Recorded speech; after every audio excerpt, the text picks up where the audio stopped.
океан приехали. А вчера в Фудбанке дали целый ящик с огурцами. О, нормально огурцы, притом не старые. Просто берем огурец и моем его в морской воде, в океанской.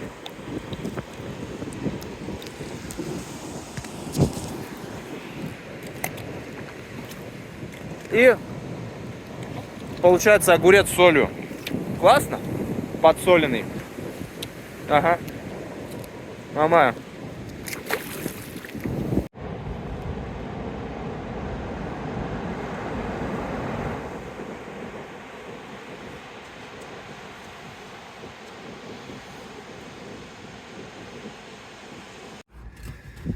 Фу. Я что-то вот последнюю недельку у меня какая-то нервная. Ну, там есть причины. Вот. И я начал немножко алкоголь пить. Ну, вот что-то захотелось пивка. Знаете, я что-то давно не пил. И пивка захотелось. Вот что-то так, по баночке просто в день. Вот вечером выпиваю. И знаете, что я заметил за собой? Я стал более агрессивный. Я прям чувствую на физиологическом уровне, как вот алкоголь влияет на мою нервную систему. Я более раздражительный стал. Это я прям вот чувствую капздец. Поэтому алкоголь это, конечно, алкоголь на постоянке. То есть вот такие вещи, как пиво пить. Пиво это вообще самый бестолковый продукт, как бы алкогольный, я не знаю. Я вот говорил про ликер, там, когда ты чувствуешь, что заболеешь, да, вот это вот хорошая тема, там, рюмочку там шлепнул условно, и все, как бы, это в лечебных целях.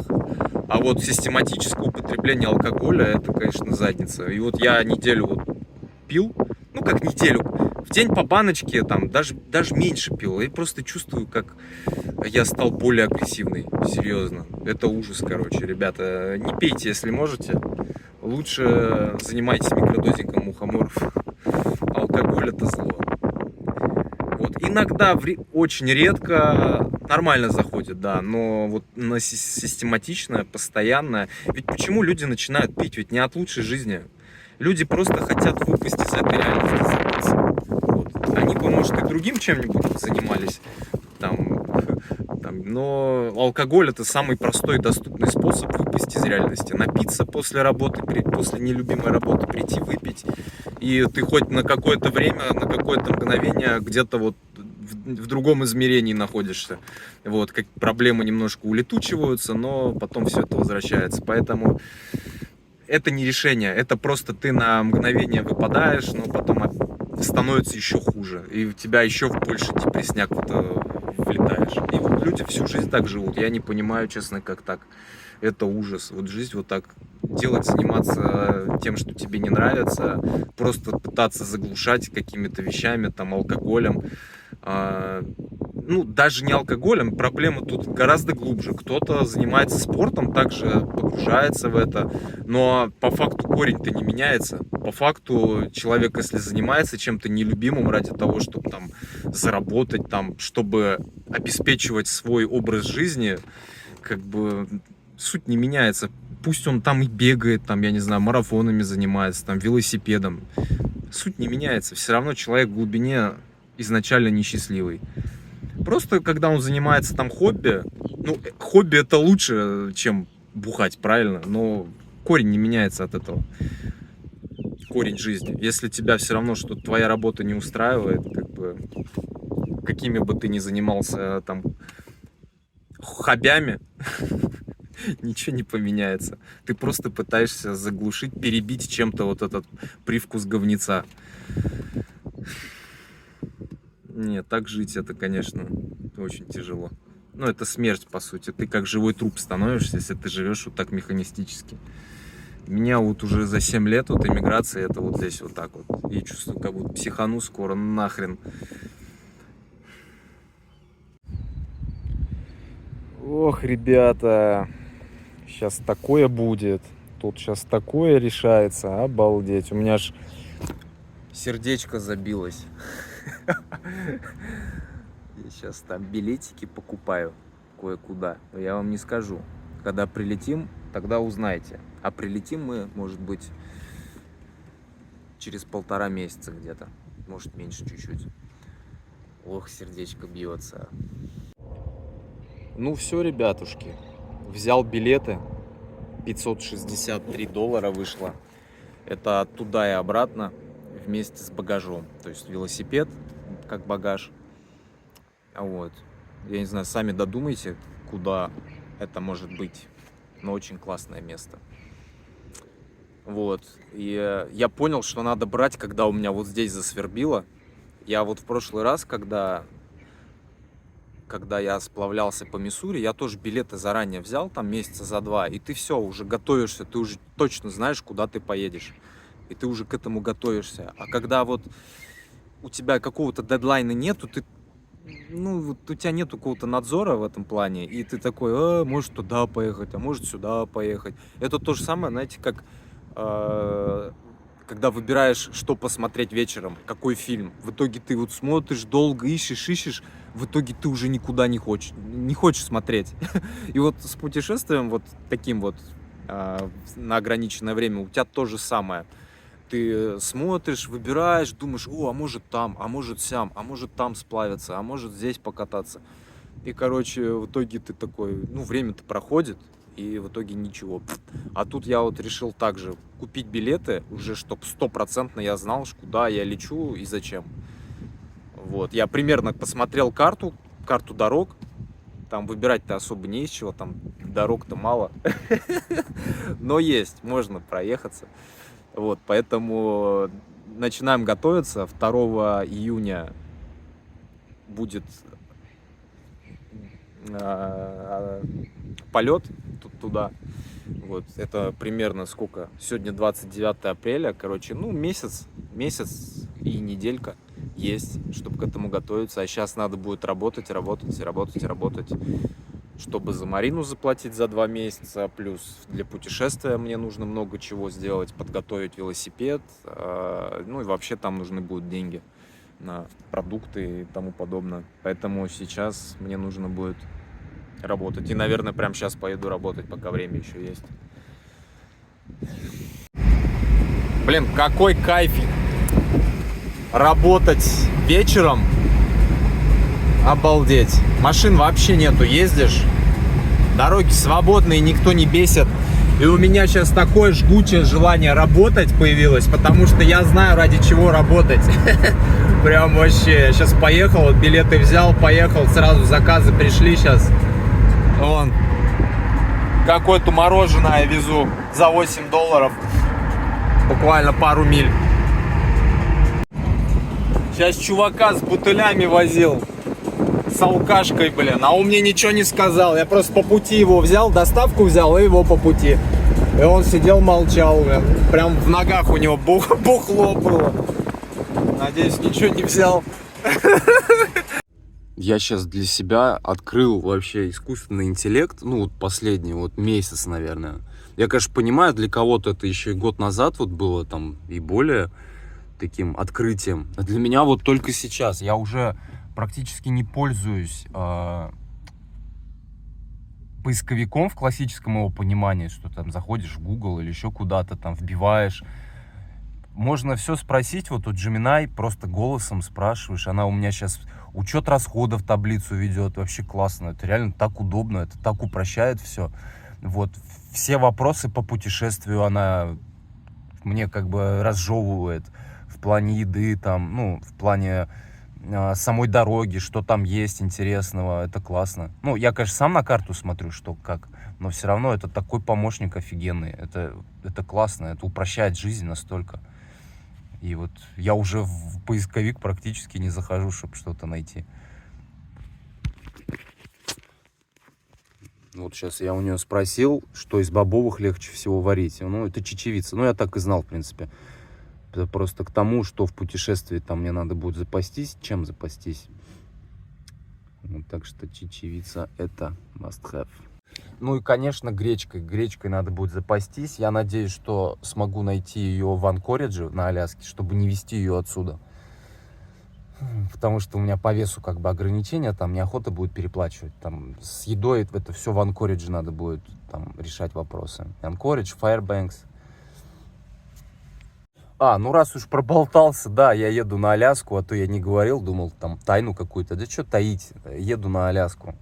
Вот, взял билеты туда-обратно, Аляска. А я подумал, а что вот, как-то континентальная Америка, она какая-то, ну, неинтересна. Хотя и Аляска континентальная Америка, но она не воспринимается как, вот, она воспринимается как какой-то остров где-то, вот так вот. Вот, поэтому мне не хотелось вот эта обычная континентальная Америка куда-то, вот что-то такое немножко сумасшедшее захотелось. Потому что Аляска, это все-таки не хухры-мухры, Аляска. Это как, ну, в России полететь куда-нибудь на Чукотку, например. Ну, то есть это сравни вот этому. И для меня какая-то Аляска она всегда недостижимая была. Не знаю почему.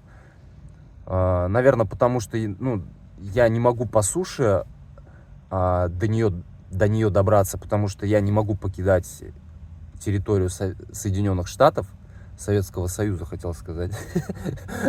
Вот, потому что, ну, я не могу выезжать за пределы. А там надо, чтобы до Аляски добраться, надо через Канаду ехать по сухопутному пути. Я не могу. Вот, поэтому для меня она какая-то была недостижимая. А тут я думаю, что, перелет же есть, как бы. Хотя я мне не очень люблю перелеты, но ладно, как бы ради такого можно. Вот, и поэтому Аляска меня ждет, надеюсь, хорошей погодой. Вот это самое главное. О, дельфинчики сюда приплыли. Снова охотятся вон там. Пузырики пускают.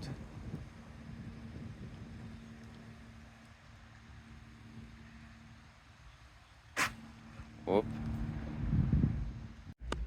Фух, сейчас так приятно стало на душе у меня, прям как будто отлегло. Начался мыслительный процесс, я уже головой в путешествии, в подготовке к путешествию, потому что предстоит много всякой интересной суеты. Вот эту суету я люблю, когда ты начинаешь готовиться к путешествию, ты прорабатываешь все моменты. Ну, велопутешествие для меня как бы не новое, я там все понимаю, ну, еще вроде бы не утратил эту способность, как бы я понимаю, что нужно. Да, я на Аляске ни разу не был, но я был в Сибири, как бы в других местах, понимаю, это будет нелегко. Там я буду по тундровой зоне ехать, там москиты, комары. Поэтому, как бы, я понимаю в целом, что нужно. Ну, а сейчас смотреть в корзину на Амазоне, добавлять туда все нужные вещи, которые могут пригодиться. Вот, работать, соответственно, чтобы это все уплатить. Ну, это приятная суета, мне это очень нравится. У меня наконец-то появился стимул жить сейчас. Я прям с огоньком в душе, с огоньком в глазах появился стимул. Вот. Ну, кто-то скажет, да, вот, ну, у тебя же есть дети, вот это же смысл жизни. Дети это здорово, конечно, но смысл жизни все-таки это, ну, не в детях. Смысл жизни, ты должен жить для себя, не для кого-то, не для детей. Возможно, для кому-то так проще. Я вот такой человек, ну и вообще в целом, как бы тонуть в чем-то это очень плохо. Тонуть в людях, я имею в виду. Во-первых, потому что дети, у них своя жизнь. Ну, сейчас, да, они зависят как бы от родителей, а дети вырастают, уходят. Вот что ты потом будешь делать? Вот ты погрузился вовсю в детях, да, забивая на себя. Вот что ты потом чувствуешь? Потом вот это начинаются обиды на детей. Вот, я тебя растил, вот, я в тебе внимание столько уделял, а ты такой там неблагодарный. Если что-то случается вдруг, у детей своя жизнь потом начинается. Они вырастают, и как бы... Вот, также нехорошо погружаться в партнере, например, в другом человеке. Люди могут уйти, там, как-то опечалить. Короче, ты возлагаешь на людей ожидания, а потом эти ожидания не оправдываются, и тебе становится очень грустно и больно. Поэтому не надо возлагать там ожидания ни на что, как бы, надо наслаждаться жизнью, стараться кайфовать от того, делая то, что тебе нравится. Вот, остальное все придет. Если ты занимаешься тем, что тебе нравится, ты по всем фронтам потом будешь, как бы, тебе будет хорошо, и всем будет хорошо. Если тебе хорошо, то и всем будет вокруг хорошо. Если тебе плохо, то и всем будет вокруг плохо. Вот самая простая истина. Вот. А мне сейчас хорошо. Я сейчас счастлив, что у меня сейчас есть дедлайн по путешествию. Все, и только остается к нему готовиться. Тут у чувака велик стоит. Я этот велик на маркетплейсе видел. Он за $40 продавался. Он то ли хозяин его, то ли продает, то ли купил. Прикольно, я вообще на велике все узнаю. Обалдеть. Папа, ты прямо хочешь их видеть? Они где-то вот здесь прячутся.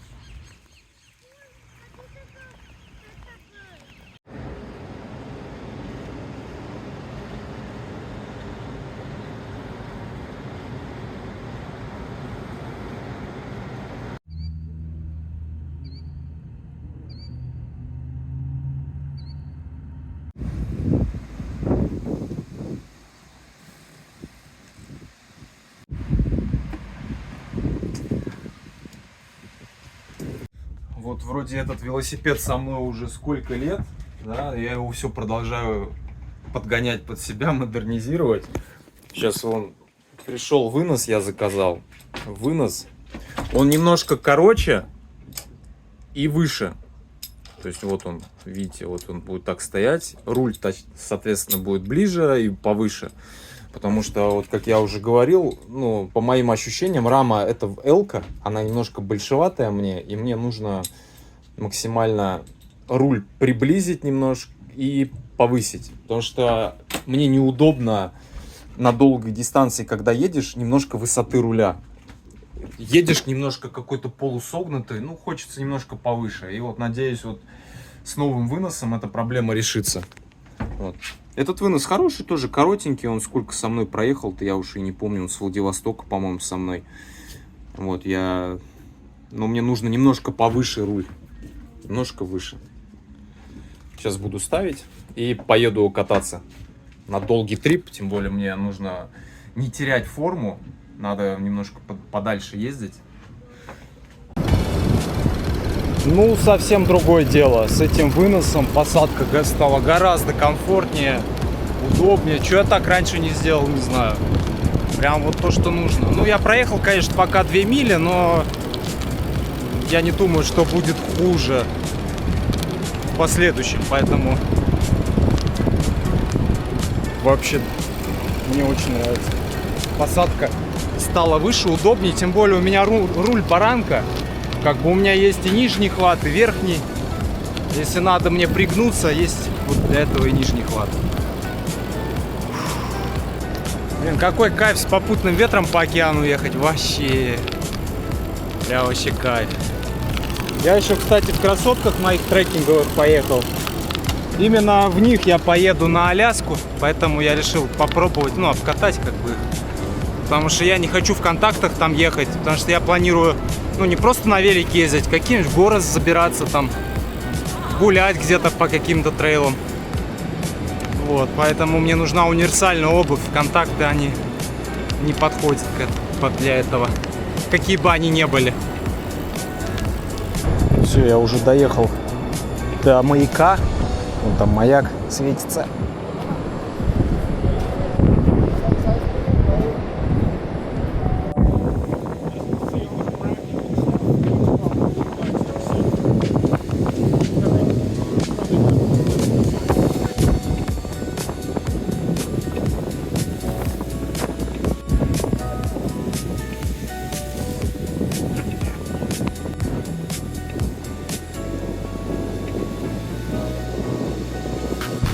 Попутным ветром 12 миль вообще пролетели. Вот. Назад я уже по океану не поеду другой стороной. Из жилых массивов. А здесь Нью-Смирна. Вот тут пролив с речки. И тут Нью-Смирна. До нее никак не проехать. Чтобы до нее доехать, надо очень огромный крюк там через мост сделать. Было бы классно, если бы здесь мостик был.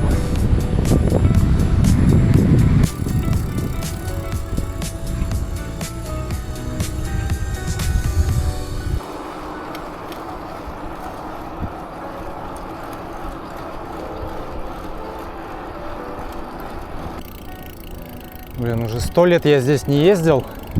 До маяка практически не езжу. Уже по этим тропам, по этим...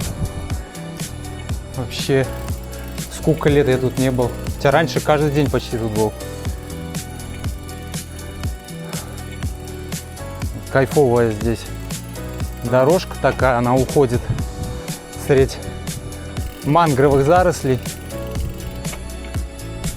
будет к речке.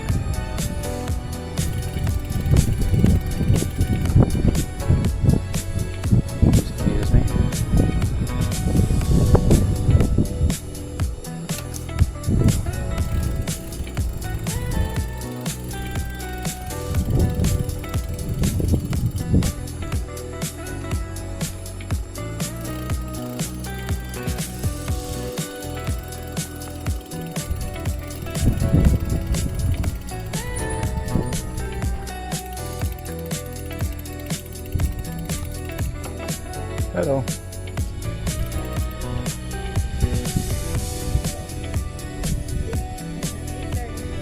Hello. Что меня здесь электричеством сшибает. Я касаюсь этих перил, прям электричеством меня зямкает. Вот и речка Галифакс.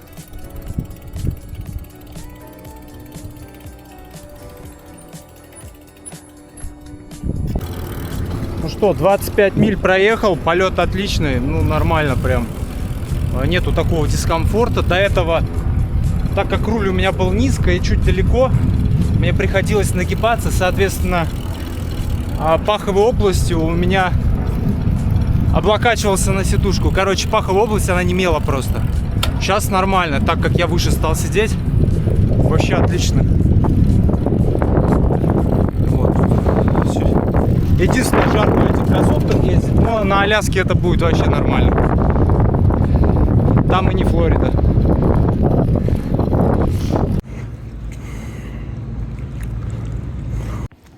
Сейчас в библиотеку приехали. Я тут книжку интересную нашел. История велосипедов, короче. Всякие, как формировалось все. От самых истоков. Да, интересно. Пока мне тут кушать накрывают, посмотрим. Вот первый велосипед, вот это по сути первый велосипед, сделанный в каком-то 1817 году в Германии Карлом Дрейсом. Обалдеть. Вот это техника вообще. Какие седла здесь были, просто лакшери вообще. Звезды. А? Что-то красиво. Красиво? Тебе нравится? Да, мне тоже такой нравится велик. Да, прикольно. Мы сервировали красиво, тут аппетитненько. Ну, Можно сказать тебе, что я сделала? что ты сделала? Вот это, и вот это, и вот это, ну, вот так вот делал вот это, и вот это, и вот это, и вот это, и вот это, и вот это, и вот так. И так вот, и вот это, и вот это, и вот это, и вот это, и вот это, Офигеть, здесь тандемы военные были. В Америке такие делали. Что это? Обалдеть. Класс вообще. Это 130 лет назад такие. Тройной вообще, тройничок. Вот уже в 1920-х годах, по сути, начали уже появляться более-менее современные велики. Вот. Чем не Peugeot мой бывший. Просто single speed, а так уже то же самое, по сути. И тормоза, кстати, принцип такой же у них. То есть вот ничего особо там уже и не поменялось. И, кстати, почти все седла Брукс. И тут, и тут. И вот они уже сколько там, больше 100 лет, наверное, 130 лет вот производят и вообще не меняются. Я, кстати, хочу попробовать как-нибудь Брукс. Не знаю, наверное, может после путешествия, а может и перед путешествием. Потому что не хочется ехать в путешествие с седлом, как бы не обкатанным. Посмотрим. $160 цена вопроса. Ну, вместе с таксами 170. Ну вот, уже 1934 год, уже по сути современный туринг. Все тут. Единственное, у него там сколько? Single speed, но это фигня. Уже современный туринг, вот поставь его. По сути, даже гревел, я бы сказал. Да, офигеть. 34-й год, то есть 100 лет назад практически. Кто-то Шустеров, но тут рама вообще как Peugeot чисто. Классно. Бианчи. Да, конечно, на заре вот велосипедостроения столько экспериментов было. Сейчас, мне кажется, особо экспериментов-то уже и нет. Вот, когда всегда когда что-либо вообще начинается, оно всегда там, широка воля экспериментатора попробовать что-то новое. Также и с автомобилями было, велосипедами, вообще с любой техникой. Потом это как-то все сжимается, что-то откидывается. Ну, логичная эволюция идет, эволюция технологий. Что-то отбрасывается, что-то забывается, может, просто. Хотя имеет место быть. Сейчас с утреца поехал на велике прокатиться. И вот прям я ощущаю, насколько большая разница ездить в контактах, не в контактах. Вот я поехал сейчас в контактах и понимаю, что совсем другое ощущение велосипеда. Я чувствую, как будто мы единое целое с ним. Нежели вот я еду там в другой обуви. Вообще совсем по-другому. Поэтому у меня сейчас вопрос, надо будет, наверное, в контактной обуви все-таки ехать на Аляску. Вот, что-то найти другое, потому что эти вообще они не универсальные. Ну, то есть это обычные боты, в них не погуляешь. Конечно, либо взять с собой запасные ботинки, чтобы переодевать их. Это, вес, это пространство, и где-то хранить. Это гемор. Либо, нормальные контактные боты, все равно они не предназначены, чтобы ходить. Даже если будут универсальные, не походишь с ними по горам. Там немножко другой принцип, мешать все это будет. Поэтому, не знаю, вот у меня вопрос, конечно. Это вопрос. Второй вопрос, буду я ли там много ходить, какие-то треки, ходить куда-то в горы. Я вот тоже не знаю. Будет ли у меня такое состояние, что, хочу пойти. Хер знает.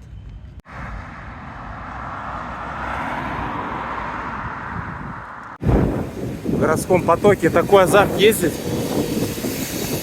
Давно так не ездил. Прям адреналинчик.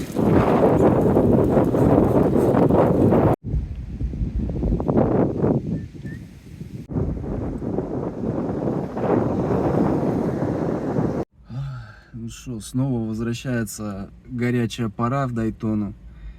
Сейчас показывает 35 градусов. Это вообще жесть, конечно. Первая вот такая жара в этом году сейчас. Вот сегодня именно только. Вчера нормально было, а сейчас вообще жара, как в бане. Вот. И сегодня первый день Роквилла, фестиваль рок-музыки, один из самых известных фестивалей рок-музыки вообще в мире, наверное, даже, не знаю. Я не рокер, не разбираюсь в этих вещах. 4 дня будет фестиваль, и в эти 4 дня надо хорошо заработать. Вот сейчас я работаю на лифте, вот, и работаю только по Excel.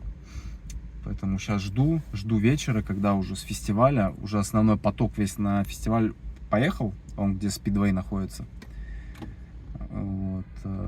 И теперь ждем, когда закончится фестиваль, там часов 10-11, поток огромный хлынет уже обратно в гостинице. Вот, поэтому, возможность заработать хорошая. А мне это сейчас как раз нужно для подготовки в путешествие. Надо велосипед подготовить, там по снаряжению разобраться. По снаряге я не знаю, там надо сейчас палатку достать, посмотреть, как она вообще. Неохота новую покупать. Там чехол просто у него порвался. Это ладно, это будем впереди разбираться. Сейчас работать, усердно не лениться.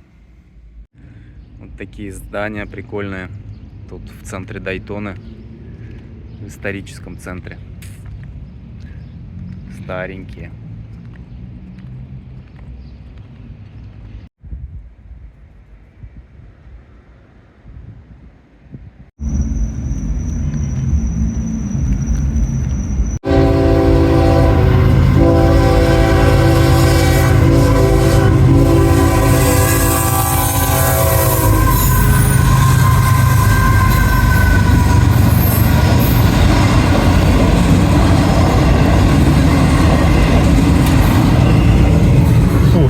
Работаю, сегодня суббота, сегодня уже заработал в первую половину дня уже 30 долларов где-то, а еще у меня ночь предстоит. Вчера я работал до 4 утра, заработал вчера где-то 300 300 с лишним, 330, 350, ну не так прям много, но нормально. Ну для обычного дня это очень хорошо, а это не обычный день был. Вот, поэтому сейчас активно работаю, езжу.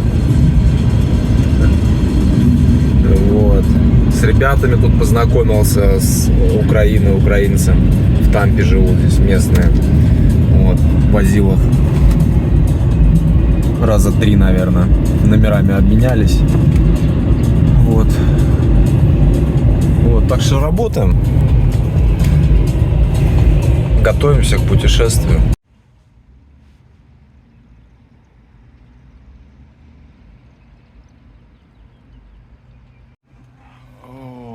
Сегодня последний день, воскресенье, последний день фестиваля Роквилл. Сейчас еще одна ночь предстоит. Я что-то устал так уже, подзадолбался немножко. Но оно того стоит, конечно, в плане денег. Вот, сейчас отдыхаю, потом снова работать где-то до 3-4 утра.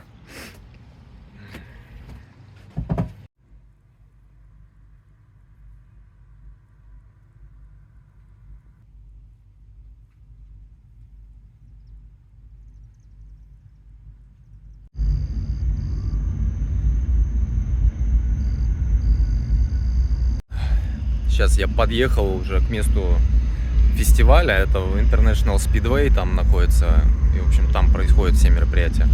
Вот, и сейчас скоро начнется вспышка, фестиваль уже начнет заканчиваться, и эта вспышка будет 2-3 часа, огромное количество народа начнет вызывать такси, вот, ну и котик там, черно-белый красавчик.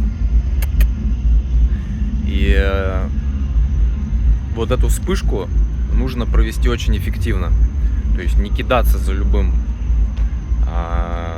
заказом, а надо выбирать. Я там скипаю, наверное, беру один из 20 заказов. Ну, они прям каждую секунду приходят, я скипаю, потому что мне не нравится там локация, куда они едут. Там я выбираю по загруженности дорогами, потому что мое самый главный ресурс тут время. Надо быстро сделать заказ, чтобы начать другой. Тем более я вожу еще и XL, обычный, просто XL, необычный лифт. И поэтому тут очень важно выбирать правильно заказы, чтобы не потерять время. Вот позавчера очень хорошо получилось. Я вот за вот эту вспышку сделал, наверное, $200. То есть буквально за 2 часа. А вчера вот не повезло. Я взял заказ зачем-то на $70 в Нью-Смирну. Ну, короче, это время очень много заняло. Там на бич-сайт в Нью-Смирну. Вот как-то невнимательно посмотрел, просто за рулем был, и там особо не посмотришь. Ну, Нью-Смирна, понятие растяжимое, как бы, и взял, и время потерял. Вот, вчера неудачно. Сегодня вот посмотрим, как будет. Такой красавец. Ну, не бойся ты чё? Чё боишься? Иди понежу тебя. Хочет же, сам хвостом он виляет. Хочет. А вон у него братишка там, тоже морда он. Белый галстучек. Засранцы, а. Поэтому здесь уже на опыте, короче. Можно в моменте заработать. Но, к сожалению, конечно, не каждую неделю так, не каждый день. Это только так весной. Если было бы постоянно вот такой город-фестиваль, то можно было бы такие деньги зашибать. Ну, в день вот на вот фестивале можно $400 в день сделать на XL. Ну, реально вполне. Это вообще классно. Вот, потому что сегодня я уже 200 заработал, днем поработал, привозил людей на фестиваль, 200 заработал. Сейчас еще вот 200 сделать за ночь. Нормально. Вон отсюда даже сцена видна. Вот. Вон там. Плохо видно, но кто-то там поет. К сожалению, тут, конечно, не фестиваль электронной музыки, а Роквилл, как бы, тоже уважаемый для рокеров фестиваль. Ну, было бы круто. Ну, тут, в принципе, Майами недалеко. Там вот как раз Miami Music Week весной тоже проходит. Но туда далеко. другой стороны, если бы тут был бы фестиваль электронной музыки, я бы не смог бы работать. Я бы был бы там на фестивале. А здесь как бы можно спокойно расслабиться и работать. Фу, уже 3 час ночи. В общем, я $375 заработал сегодня. Я уже никакой, конечно. За 3-ю ночь мне уже все. Я еду, засыпаю. Ну, клюю, короче, тяжело очень. Нормально. На сегодня хватит, все. Отработал. Потом посмотрю, посчитаю, сколько я заработал, в общем, за Rockwell. Короче, посчитал, посмотрел. Я за эти 4 дня я заработал $1450. Вот, это за 4 дня. Вот, можно было и больше, но вот это нормально такое. За 4 дня. Блядь, я устал, капздец. Как зомби у меня, разговаривать даже не могу. Вообще ужас. Так, конечно, тоже нельзя. Но в рамках подготовки к путешествию это необходимо. Чуть-чуть поднапрячься. Как раз мне сейчас снарягу надо взять. Уже взял. Вот. Так что нормально отдыхать. И в общем за год я заработал 6000. То есть сейчас май, 11 мая, 6000 заработал. Это и я начал как это работать на Volvo своей. Я ее в 2 раза окупил, получается. Вообще в 5 получается. Если брать цену аукциона 1200, получается, я ее в 5 раз окупил. Но будем, ладно, считать со всеми тратами, которые мне которые были. 3000 возьмем. То это 2 раза. Так что машинка отработала уже свое 2 раза. Единственное, что плохо, вот после таких вот насыщенных 4 дней работы, это то, что когда обычные дни работать вообще не хочется за 3 копейки. Возить там черных работяг, которые не типсуют ничего, как бы унылых персонажей. Реально за 3 копейки возить в обычный день. Это ужас. Привыкаешь к хорошему быстро, а потом уже не хочется работать. Ну вот весь и смысл вот этой работы в такси, что ты сам выбираешь график, сам выбираешь время, когда работать. И когда хорошее время, вот надо активно поработать, чтобы потом отдыхать. Чтобы не приходилось работать там с низким рейтом.